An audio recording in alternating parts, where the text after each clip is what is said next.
Não passará essa geração sem que tudo isso aconteça. O que que aconteça? Vocês verão o Filho do Homem vindo sobre as nuvens do céu com poder e muita glória. E os seus anjos ao seu redor. Peraí. Aí você vai pegar a Bíblia e você pergunta, mas em qual momento Jesus veio para a turma de sacerdote, que a turma de sacerdote viu Jesus vindo com poder e grande glória e os seus anjos ao seu lado? Onde, qual momento isso? Você não vai encontrar. Aí você vai perguntar, então Jesus mentiu? Pode Jesus mentir? Se ele é santo, ele é o Filho de Deus, ele pode mentir? Peraí. Se ele disse não teria cumprido, teria. Se cumpriu, não. Só mas não se cumpriu na destruição de Jerusalém? Não. Jesus ele tinha que vir fisicamente, visivelmente. E no momento ele veio. Ah, senhor, mas então vai vir agora no arrebatamento. Aí outro problema. Ele tinha que vir para aquela geração, naquele período, não é para hoje. Essa aqui, esta ali. Jesus, ele está falando de duas gerações.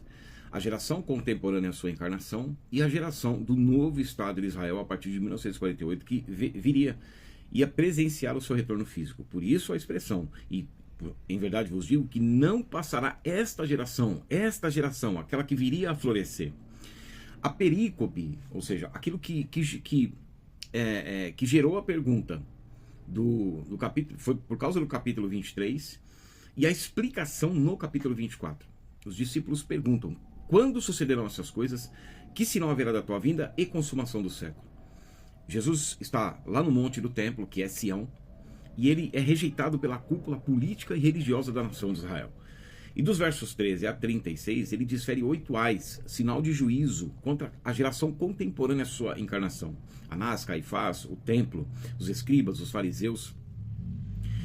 E ele diz o motivo, no verso 37 do capítulo 23. Jerusalém, Jerusalém, que mata os profetas, apedreja. No verso 38, ele fala que a casa ficaria deserta, que é a realidade do templo. Mateus 24, 2 também diz isso. O templo seria destruído, não ficará aqui pedra sobre pedra. E Jesus fala isso, sai do monte do templo, passa pelo vale do Ribeiro de Cedron, vai até o Monte das Oliveiras, e ali os discípulos fazem essas perguntas. Então, a primeira parte da pergunta foi, disse-nos quando sucederão essas coisas? A destruição de Jerusalém, do templo e a diáspora judaica. E Jesus explica o que seria isso e que ocorreu em 70 depois de Cristo. Depois eles perguntam, qual sinal haverá da tua vinda? E Jesus começa a falar do fim dos tempos. Dos versos 14, versos 15 a 28, ele fala do período de tribulação. Verso 29 a 31, ele fala já da consumação do século.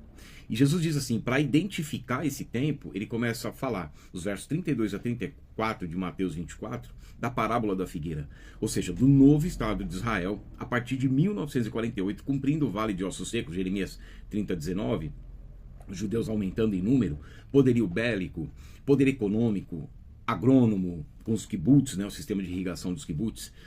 E Jesus diz assim, e não passará esta geração sem que tudo isso aconteça. Arrebatamento da igreja, tribulação, final da tribulação e a consumação do século e até a entrada para o reino milenar.